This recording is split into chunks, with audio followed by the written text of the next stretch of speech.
Last time थोड़ा मेरी website का इशू पड़ रहा था कि अर्निंग बिल्कुल डाउन हो गई थी, वेबसाइट ट्रैफिक डाउन हो गया था। अच्छा, तो अभी बताइए अभी क्या चल रहा है?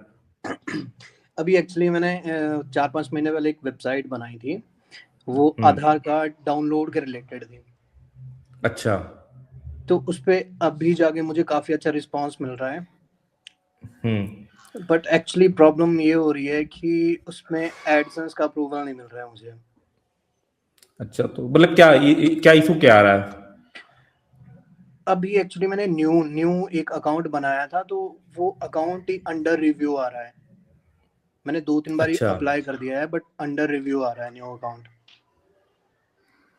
तो आपने वो जैसे मान लीजिए अंडर रिव्यू आ रहा है उस अकाउंट, तो अंडर रिव्यू में क्या चीज, जो आपने आईडी अपलोड करी है या क्या चीज, जैसे आप मतलब किस किस पोजीशन पे अंडर रिव्यू आ रहा है?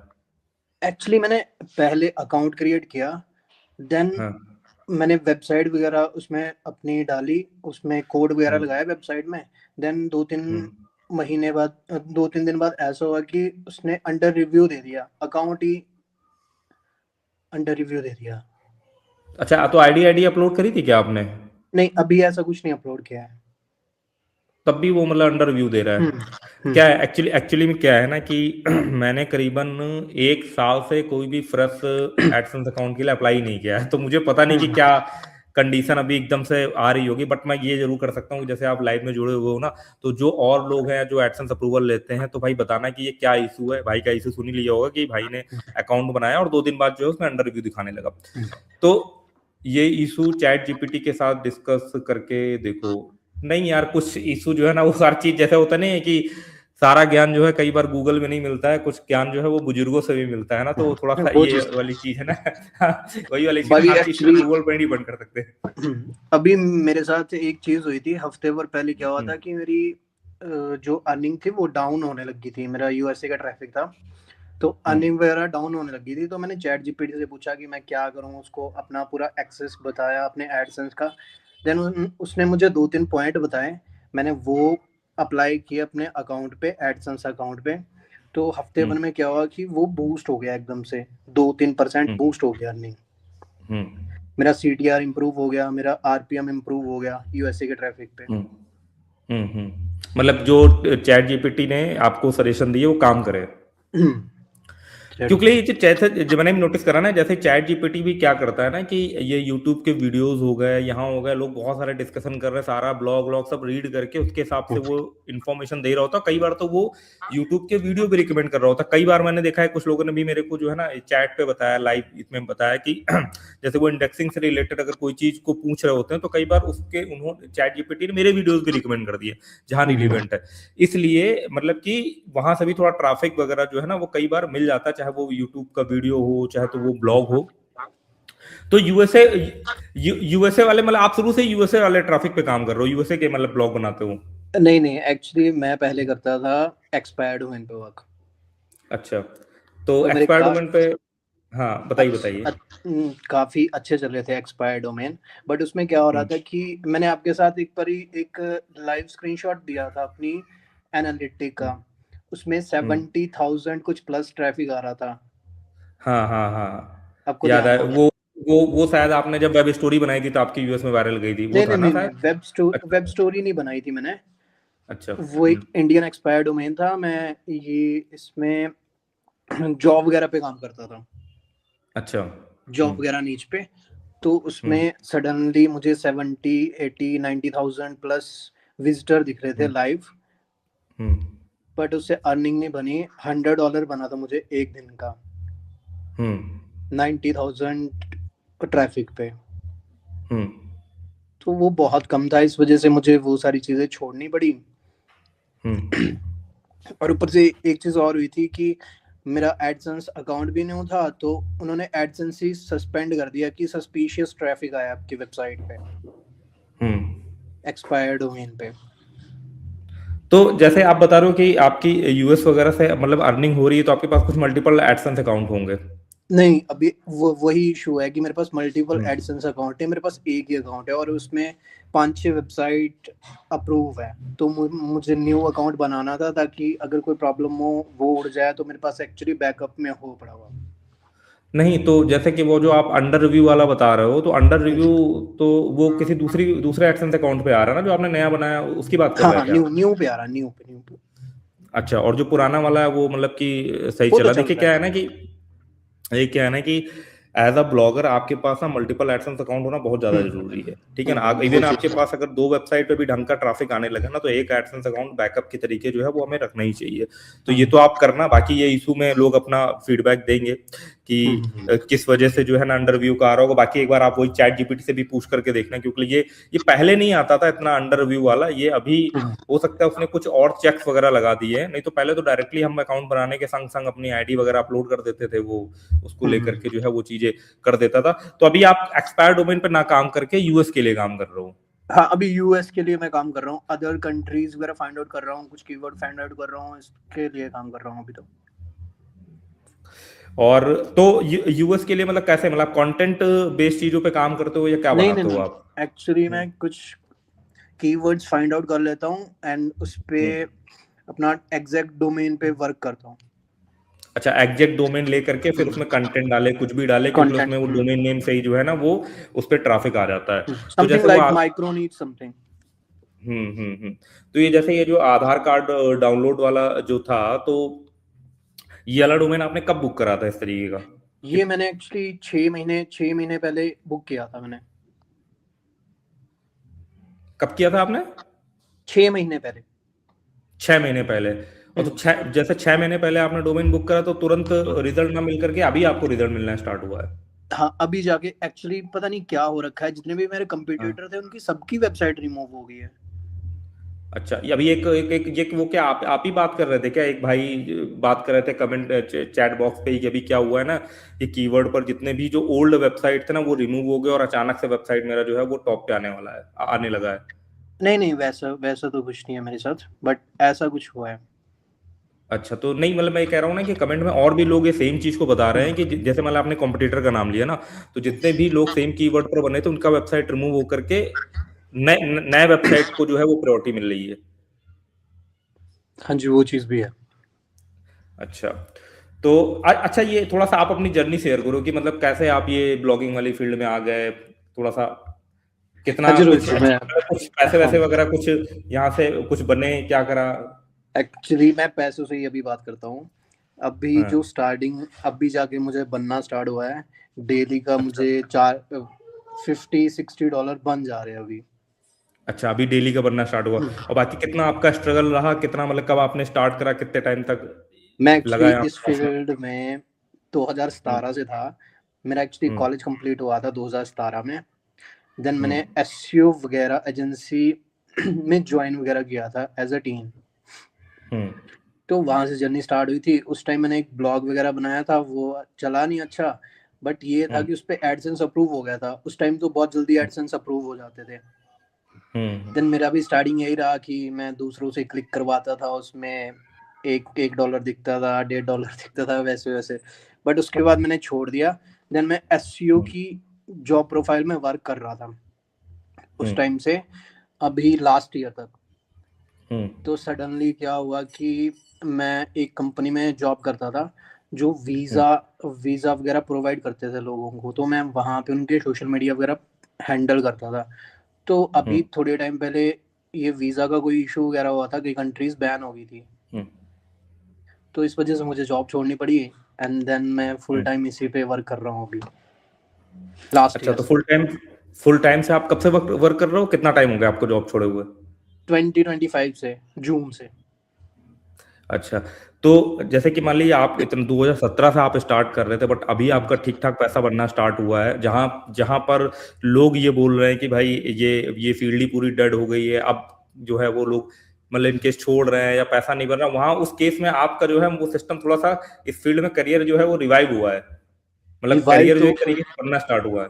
हम्म, वो चीज़ तो है, बट एक डाउट हम्म, रहता ही है कि जो भी हम्म, मुझे अर्न हो रहा है कई बार तो डाउन चला हम्म, जाता है। अभी अभी हम्म, स्टार्टिंग स्टार्टिंग मैंने यूके जो अदर कंट्रीज मैंने टारगेट की, तो अभी मेरे साथ एक इशू हुआ था कि मुझे ये पता नहीं था कि दिसंबर एंड जनवरी में वो बिल्कुल डाउन हो जाता है, अदर कंट्रीज जितनी भी हम्म, होती है, क्योंकि वहाँ पे फेस्टिवल होते हैं। तो इससे थोड़ी वाट लग गई थी मेरी, क्योंकि सारी चीजें डाउन हो गई थी। जहां पे मैं 30-40 कमा रहा था वो 5 पे आ गया था, $5 डेली के। तो वो रिवाइव हुआ है फरवरी में। वो ये देखिए वो क्या रहता है ना, जो ये जितने भी लोग कैंपेन वगैरह चला रहे होते हैं ना, जैसे कोई एडवर्टाइजर है, कोई प्रोडक्ट सेलिंग है या ऑनलाइन ई कॉमर्स ले जाता है, तो उस समय सब लोग हॉलीडे में चले जाते हैं, ठीक है, तो उस समय थोड़ी परचेजिंग जो है वहाँ की डाउन रहती है, तो वो उसका इम्पैक्ट देखने को मिलता है, और कई बार पूरा पूरा जनवरी उसका जो है ना वो इम्पैक्ट देखने को मिलता है। तो उस केस में अगर हम जबरदस्ती कई बार लग जाए कि नहीं रेवेन्यू बढ़ जाए, बट कई बार कुछ ऐसी कंडीशन होती है जिसमें रेवेन्यू डाउन हो ही जाता है, सिचुएशनल बेस्ड।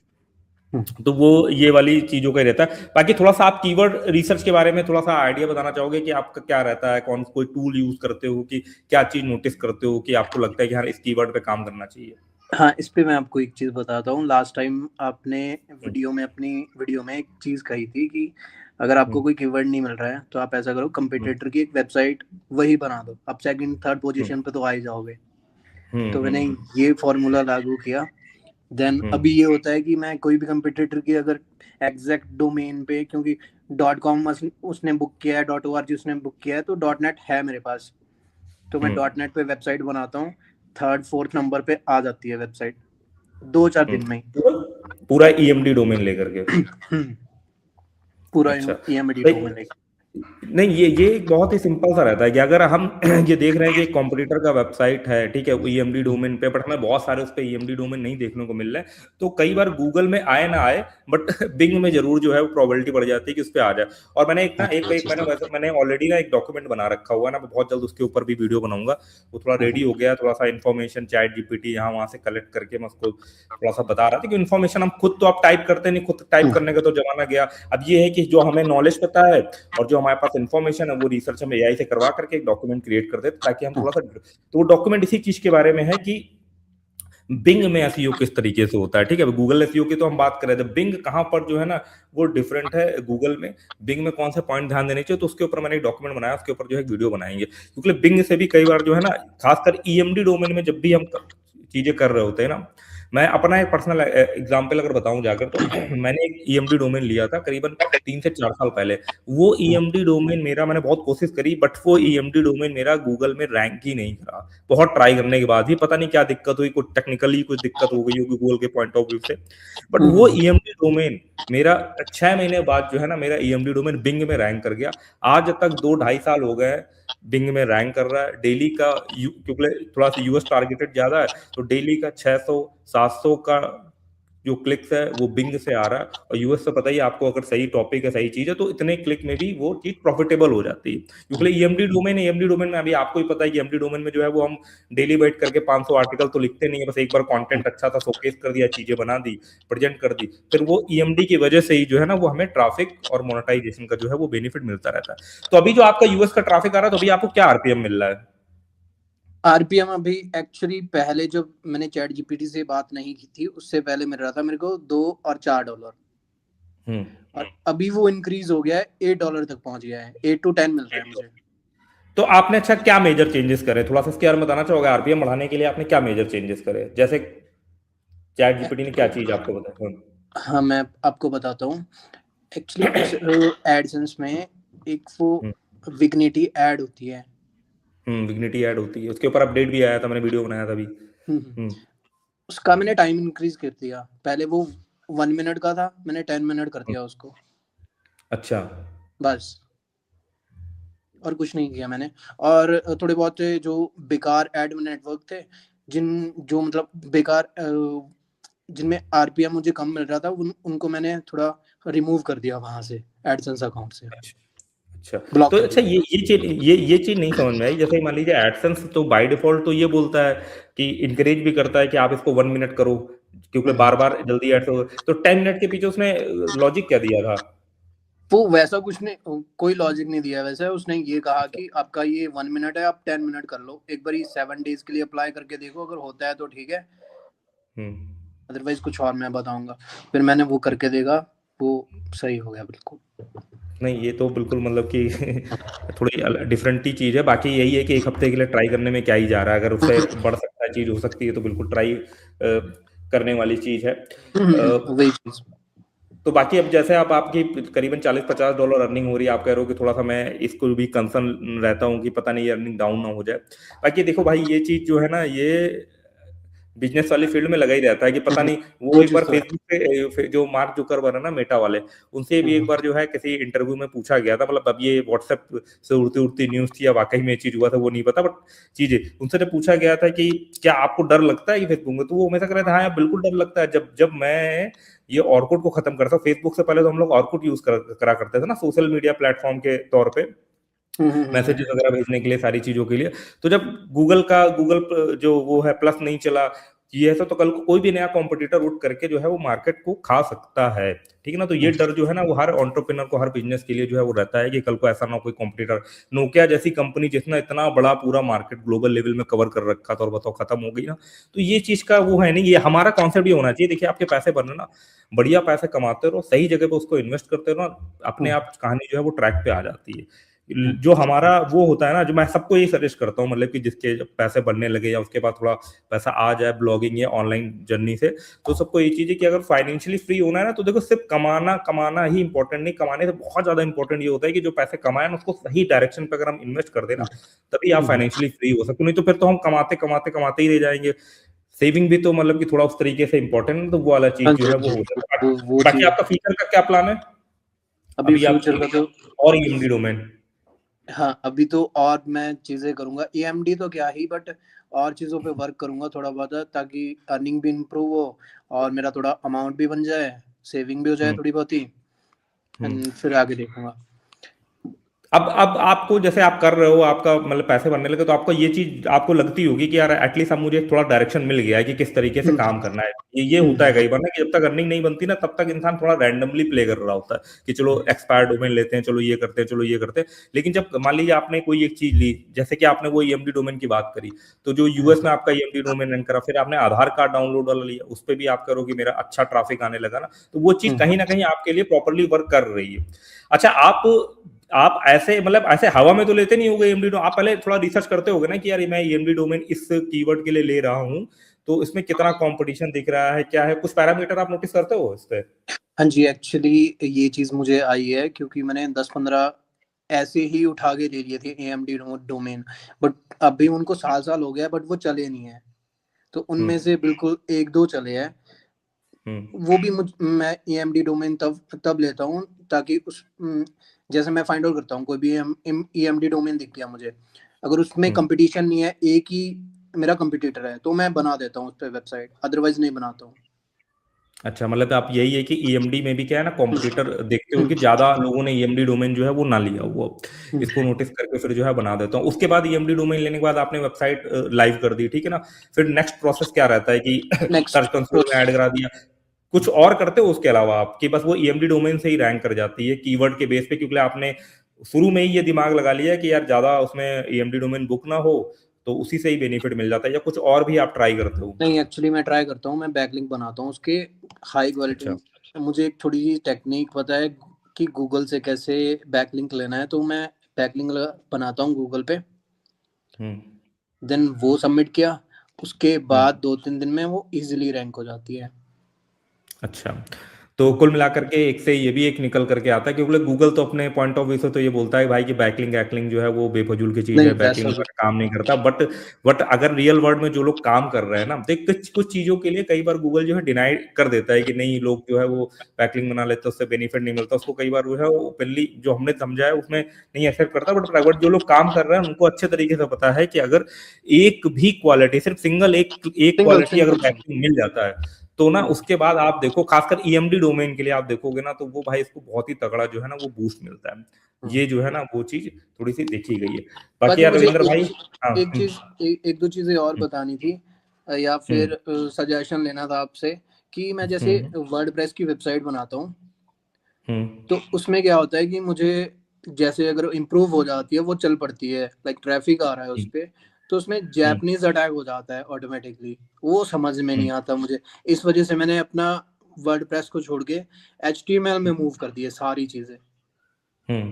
देखिए क्या है ना, वर्ड प्रेस के साथ थोड़ा सा यही पंगा है कि मैं तो आपको वैसे भी रिकमेंड करूंगा कि अगर आप कि वेबसाइट बहुत लेंदी नहीं है, उसमें 8-10 पेजेस है, 15 पेजेस है ना, तो उसको HTML बेस ही आप रखो, बहुत बढ़िया रहेगा। एक तो लाइट वेट रहेगी, फास्ट रहेगी और अटैक होने का खतरा बिल्कुल नहीं रहेगा। क्यों? क्योंकि कस्टम वेबसाइट में पता ही नहीं होता कि कौन से पेज में क्या लिखा हुआ है। वर्डप्रेस ओपन सोर्स प्लेटफॉर्म है, कोई भी बंदा उसको उसके कोड को एनालाइज कर सकता है, उसके लूप होल पता लगा सकता है। इसलिए उसमें वर्डप्रेस में क्या रहता है कि अगर आप रेगुलर बेसिस में वर्डप्रेस को अगर आप अपडेट नहीं करते हो या आपका ओल्ड वर्जन पड़ा हुआ है, या कई बार कोई फ्री थीम भी आप इंस्टॉल कर लेते हो कुछ ऐसी ना, उस फ्री थीम में भी अगर, क्योंकि वो भी ओपन सोर्स, उसका भी कोई भी उसका कोड डाउनलोड करके देख सकता है कि हाँ क्या स्टैंडर्ड उसमें जो है चीज लिखी गई, तो उसकी वजह से जो है ना अटैकर को ये पता चल जाता है कि अगर बंदे ने ये सिक्योरिटी लूपहोल अगर इन इन मतलब एक्टिवेट नहीं करा, ये चीज नहीं करी, उसकी वजह से। और कई बार जो जापानीज वाला जो अटैक होता है, कई बार जो एक बार मेरी साइट पे भी हुआ था, ये आई एम रोहित वाले में बहुत पहले, और एक बार थोड़ी सी भी आपने मिस्टेक कर दी, वो कई बार ना फाइल अपलोड करने के उससे हो जाता है कि बंदा आपकी वेबसाइट पर ना एक एक R32 RS होता है, मतलब कई सारे ऐसे रहते हैं ना, तो उसमें अगर आपका अपलोड पर अगर आप सिक्योरिटी नहीं लगी है, तो बंदा ने अपलोड करा, और वर्डप्रेस में इजीली पता होता है कि अपलोडेड फाइल जाएगी कहां पर, ठीक है ना, और उसको वो अगर उसने इसको उसको एग्जीक्यूट करवा दिया, एग्जीक्यूट की परमिशन उसको अगर एग्जीक्यूट करवा दिया, तो वो आपकी वेबसाइट पर जो है ना वो तगड़े लेवल पर जो है ना वो अटैक वगैरह फैला सकता है। मैंने अपने इतनी जर्नी में तो हमेशा सिंगली एक ही वेबसाइट जो है ना वो वर्डप्रेस पे बनाई है जो मेरी चल रही है। उसके बाद मैंने हमेशा वेबसाइट जो है ना प्रेफर करा है कि मैं कस्टम उस पे बनाऊं। एक तो मेरा थोड़ा टॉपिक भी ऐसा रहता था, टूल वेबसाइट ये सब ना, तो ये वर्डप्रेस वर्डप्रेस आपको पता ही है कि अगर कुछ छोटी वेबसाइट है तो वर्डप्रेस आप अगर इसमें बना के डालोगे, आपका 600-700 MB ऐसे ही हो जाता है, ठीक है ना, टाइम ड्यूरेशन पे 600-700 MB का। और वही अगर आपने अगर HTML डाला होगा तो आपने नोटिस करा होगा 1-2 MB में काम हो जाता है। तो चाहे तो बैकअप लेना हो, चाहे तो उसको ट्रांसफर करना हो, स्पीड। और वर्डप्रेस में क्या चीज होती है कि जब भी हम कोई भी पोस्ट लिखते हैं, कोई भी कंटेंट लिखते हैं, तो वो कंटेंट जाके डेटाबेस में सेव होता है, और हर टाइम जब भी आप अपना पेज लोड करते हो तो वो डेटाबेस से फैच होता है, अगर आपने कैश वगैरह को इनेबल नहीं करा है। वही जब आप अगर आपकी कोई स्टैटिक वेबसाइट है और आप HTML बेस उसको बनाते हो ना, तो सारा कंटेंट लोकल पे ही रहता, कोई डेटाबेस का आप इस्तेमाल अगर नहीं कर रहे हो, तो वेबसाइट बहुत फास्ट लोड होती है। कितना भी अटैक हो जाए, कितना भी लोड आ जाए, कभी भी आपकी होस्टिंग पर जो है ना वो ज्यादा इंपैक्ट नहीं पड़ता है। तो कॉस्ट इफेक्टिव भी हमारे लिए ज्यादा हो जाता है अगर कोई छोटा वेबसाइट हमें बनाना है, खासकर EMD में अगर आप लेके जा रहे हो, क्योंकि आप EMD की बात करो तो जाहिर सी बात है मेरे हिसाब से आपके ज्यादा पेजेस नहीं होते होंगे वेबसाइट पे, तो आप वर्डप्रेस पे ना ले जा करके आप उसको कस्टम पे ही रखो। आजकल कस्टम। तो इजी तरीके से एंटी ग्रेविटी में आप जब मन चाहे तब जो चाहे वैसे उसको कस्टमाइज करवा सकते हो, कंटेंट चेंज कर सकते हो, मुझे हल्का एक फुल्का चीज पूछनी HTML थी जो है अब ना आपसे वो आप सीख लो। हाँ। कि लाइक जैसे मैं कस्टम बनाता हूँ तो मैं उसके ब्लॉग्स भी कस्टम में बनाता हूँ, जो भी हम्म। आर्टिकल्स होते हैं उस पे, तो वो डिस्कवर में जा सकते हैं। बिल्कुल जा सकते हैं। उसका उसका उसका प्लेटफॉर्म तो थोड़ी ना कोई मतलब है कि वर्डप्रेस पे होगा तभी वो डिस्कवर पे जाएगा। आप अपना एक कस्टम ब्लॉग का एक सेक्शन बना सकते हो और वहां पर अपना ब्लॉग वगैरह डाल सकते हो, बिल्कुल जाएंगे डिस्कवर में। उसका कोडिंग से वर्डप्रेस या स्टैटिक उससे उसका कोई मतलब नहीं है, वो तो कंटेंट हुआ, जैसे वहां पड़ा वैसे यहाँ पड़ा हुआ है, ठीक है ना। एक्चुअली हाँ मैं बस ये बस हाँ बस आप इतना ध्यान रखना कि जब वो अभी अपने आपने ब्लॉग वाला सेक्शन बनाया हुआ है ना, उसमें आपका जो वो होता है ना क्या बोलते हैं, सारे मेटा टैग्स बिल्कुल प्रॉपरली लगे हुए हों, क्योंकि मेटा टैग्स बहुत ज्यादा जरूरी है, ठीक है, हाँ डिस्कवर मेटा पे जाने टैक्स। के लिए या सोशल मीडिया के लिए सारे मेटा टैग्स प्रॉपरली लगे हो, और जो आपका स्कीमा होता है वो बढ़िया तरीके से बनाओ। बस ये 2-3 चीजें बढ़िया तरीके से हो तो उसकी जो भी डिस्कवर में जाने वाली बॉट है या सर्च बॉट है वो इसी तरीके से समझ जाती है कि हाँ कहाँ इमेज है, कौन सी इमेज को हमें थंबनेल पे यूज करना है ना, वो सब चीजें जो है वो अच्छे तरीके से। ये चीजें आपको जरूर उस पर जो है वो इंक्लूड करनी है कस्टम लेवल, क्योंकि वर्डप्रेस में तो बाय डिफॉल्ट होता है, ठीक है, उन्होंने फीचर ही दे रखा उसके अंदर पहले से ही वो कोडेड है। बट जब आप कस्टम बनाते हो तो कई बार कस्टम में हम लोग भूल जाते हैं, क्योंकि अगर आप उसमें आप एक इमेज स्पेसिफाई नहीं करोगे, चीजें डिस्क्रिप्शन सही से मेटा में स्पेसिफाई नहीं करोगे, तो वो कई बार गलत भी उठा सकता है, कहीं डायनेमिकली उठा सकता है। तो वो चीज जो है वो आपको स्पेसिफाई करनी होगी, तो मेटा और वो सारी चीजें प्रॉपरली लगानी है। एक दो बताइए। चीजें और पूछनी थी मुझे आपसे। हम्म। लाइक जब मैं न्यू वेबसाइट बनाता हूँ कोई, तो हम्म। उसमें उसमें क्या होता है कि जैसे मेरा डोमेन है 123.com, हम्म। हम्म। तो उसमें जब मैं विदाउट www लगाता हूँ तो उस फोर वेरिएशन में वो इंडेक्स हो जाता है। लाइक HTTP के साथ भी इंडेक्स हो जाता है, HTTPS के साथ भी इंडेक्स हो हम्म। जाता है, www के देखिए साथ इसके भी इंडेक्स हो इसके जाता है। इसके लिए क्या करना है ना, इसके लिए आप जैसे अपनी वेबसाइट को क्लाउडफ्लेयर में ऐड करते हो आप, नहीं। ठीक है ना, तो ये करो पहले ना, जब भी आप वेबसाइट बनाओ क्लाउडफ्लेयर में ऐड कर दो, ऑटोमेटिकली आपकी पहले तो ये वाली प्रॉब्लम सॉल्व हो जाएगी, ठीक है। उसमें क्योंकि डायरेक्शन लगा रहता है, एक ही यूआरएल लेता है कि अगर कोई www डॉट से एक्सेस करेगा, ठीक है ना, तो वो बाय डिफॉल्ट विदाउट www वाले पे जो है ना उसको लेकर के जाएगा, ठीक है ना। बट मैं तो आप उसके क्लाउडफ्लेयर में लिए ऐड कर दो, उसमें तो एक्चुअली ऑटो। हाँ एक्सेस में थोड़ी कोड्स वगैरह डाल देता हूँ। तो आप एसटी देखिए क्या होता है, सिंपल से आपको रिडायरेक्शन सेट करने होते हैं कि अगर कोई बंदा, अगर आपने डब्ल्यू डब्ल्यू का सेट करा तो कोई बंदा अगर नॉन डब्ल्यू डब्ल्यू डाल रहा है तो आप डब्ल्यू डब्ल्यू पे मूव कर जाए, मतलब वो दोनों वेबसाइट खुलनी नहीं चाहिए, मतलब डब्ल्यू डब्ल्यू डॉट करके वेबसाइट नहीं खुलनी चाहिए। जैसे फॉर एग्जांपल आपने चूज करा है कि कोई भी बंदा अगर मेरी वेबसाइट को टाइप करे ना तो मेरा डब्ल्यू डब्ल्यू डॉट वाला वर्जन ही खुले, ठीक है ना। तो उस केस में फिर आप नॉन डब्ल्यू डब्ल्यू वाले को डब्ल्यू डब्ल्यू पर डायरेक्शन का आपको कोड लिखना पड़ेगा एचटीएक्स में, वो लिख दो। और यही सेम चीज ऑटोमेशन लेवल पर क्लाउडफ्लेयर में ऑटोमेटिकली हो जाती है, आपको कोड नहीं लिखना पड़ता, वो कर देता है, ठीक है। ये वहां पर पेज रूल होते हैं, उसके अंदर आप सेट कर सकते हो। अगर आप इसको नहीं स्पेसिफाई करोगे ना तो होगा क्या, तो कई केसेस में होता क्या है कि आपके दोनों वर्जन जो है गूगल में इंडेक्स होने लगते हैं, तो उस केस में आपको कैनोनिकल का यूज करना है। कैनोनिकल में आप जो यूआरएल डालोगे वो वही पेरेंट यूआरएल जो है वो माना जाएगा, ठीक है। तो वहां से भी आप इसको मेंटेन कर सकते हो। बेस्ट रहता है आप एचटीएक्सेस में स्पेसिफाई कर दो कि आपको कौन सा यूआरएल रखना है, नॉन डब्ल्यू डब्ल्यू वाला। इन केस अगर गूगल में इंडेक्स भी होता है तो जब उसमें रिडायरेक्शन लगा होगा परमानेंट वाला ना, तो वो उसको इंडेक्स ही नहीं करेगा, वो वहीं पर लेकर के चला जाएगा उसको, तो ये वाली प्रॉब्लम सॉल्व हो जाती है। एक और चीज मुझे बतानी थी आपको कि लाइक अभी मेरी जो वेबसाइट रैंक कर रही है वो गूगल पे भी रैंक कर रही है, बट इतनी नहीं रैंक कर रही है। मेरा एक कंपटीटर है जो फर्स्ट में बैठा हुआ है। तो अभी थोड़े दिन पहले मेरे साथ क्या हुआ था कि बिंग से अच्छा ट्रैफिक आ रहा था, कंपटीटर की वेबसाइट बिंग में नहीं थी, और देन उसने अपनी वेबसाइट बिंग में डाली तो मेरा सारा ट्रैफिक डाउन हो गया, उसकी वेबसाइट पे सारा ट्रैफिक जाने लग गया। उसकी वेबसाइट की एज ज्यादा होगी, एज ज्यादा होगी, बैकलिंक ज्यादा होगा।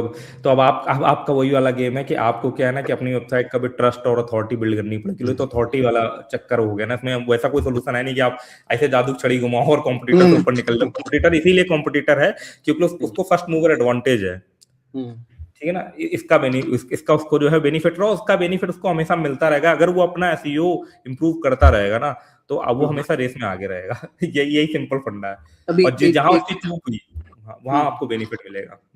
एक चीज और थी रोहित भाई, कि मुझे ना ये आधार कार्ड वाली वेबसाइट अपनी सेल करनी थी। अच्छा, तो ये इसका ट्रैफिक है अभी। ये कैमरा जो है ना इसका ऑफ हो गया हुआ है। हाँ जी, ये इसका भी ट्रैफिक है करंट। अच्छा, ये लाइव ट्रैफिक है 212। तो सेल क्यों करना चाह रहे हो यार इसको?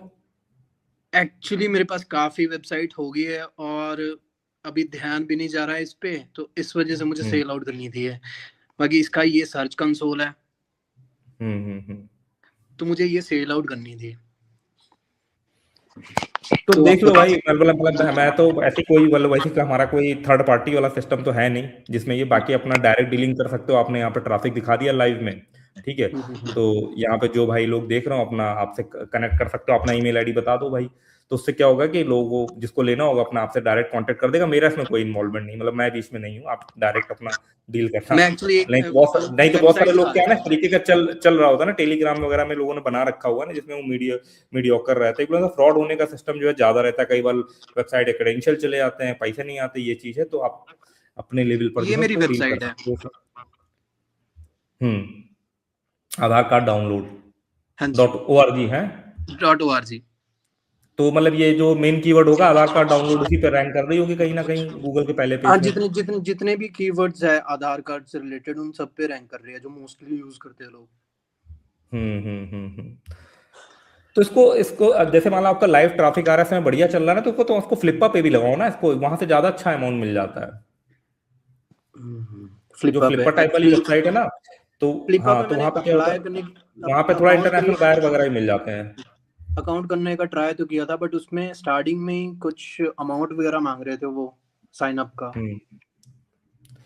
हाँ, वहां पे कुछ अमाउंट वाला रहता है, बट ये है कि वहां पे थोड़ा सा डील में क्या होता है, थोड़ा ट्रांसपेरेंट तरीके से हो जाती है और अमाउंट जो है वो आपको अच्छा मिल जाता है। मतलब देखो क्या होता है, कुछ पैसे जरूर हमारी तरफ से जा रहे हैं बट थोड़ा ट्रांसपेरेंट तरीके से, और अमाउंट जो है वो थोड़ा सा प्रीमियम मिल जाता है। क्योंकि बहुत सारे बाहर के लोग होते हैं ना, इंडिया से बाहर वाले, उनको तो ऐसी वेबसाइट चाहिए होती है जिसमें ट्रैफिक आ रहा होता है, ठीक है। तो वो कई बार बाय कर लेते हैं, वो उसमें बैकलिंक बना के सेल करा करते हैं ना, ये जो पीबीएन के लिए बैकलिंक वगैरह नहीं बनाते, तो उस पर बैकलिंक काफी अच्छे अमाउंट पर सेल करते हैं। अगर कोई वेबसाइट पर करंट के टाइम पे वो रैंक कर रही है, उस पर ट्रैफिक आ रहा है, और बैकलिंक भी थोड़े वो नहीं, बहुत हाई लेवल पे सेल करते हैं। आप जैसे मान लो आपका वेबसाइट हो गया, तो इसमें जब तक आपका नहीं सेल कर रहा है तब तक आप ये भी कर सकते हो कि जो बैकलिंक प्रोवाइड करने वाली वेबसाइट रहती है ना, उनके साथ वहां पे जाकर के अपना रजिस्ट्रेशन करा लो। आप डालोगे ना बैकलिंक गेस्ट पोस्ट प्लेटफॉर्म या वहां, तो उनका इनका एक पूरा वो बना हुआ है स्टोर टाइप का, वहां पर आप अपनी वेबसाइट ऐड कर सकते हो। ये भी एक अपॉर्चुनिटी है। और अगर सेल ही करना है ना, तो आप देखो यहाँ तो आप बता ही रहो, बाकी आप जो है ना वो फ्लिप्पा जैसी और वेबसाइटों पे सभी जगह अगर कोई फ्री प्लेटफॉर्म हो ना, तो वहां पर भी आप जाकर इसको लिस्ट कर सकते हो। वहां पे देखो फ्लिप्पा में क्या है ना, थोड़ा सा एक ट्रस्टेड है, बहुत पुरानी वेबसाइट होगी, और दूसरा क्या है, वहां से इंटरनेशनल क्लाइंट मिल जाता है। ठीक है, भले आपका ट्रैफिक इंडिया से आ रहा है बट वो बिक जाती है। इवन लोगों के डोमेन तक बिक जाते हैं। ठीक है, अगर किसी के डोमेन पे भी ट्रैफिक आ रहा ना, ठीक है, और वो डोमेन, सिर्फ डोमेन ही खरीद लेते हैं, भले वेबसाइट में कंटेंट पूछो उसको बाद में चेंज कर दे, तो ये चीज जो है उसकी रहती है।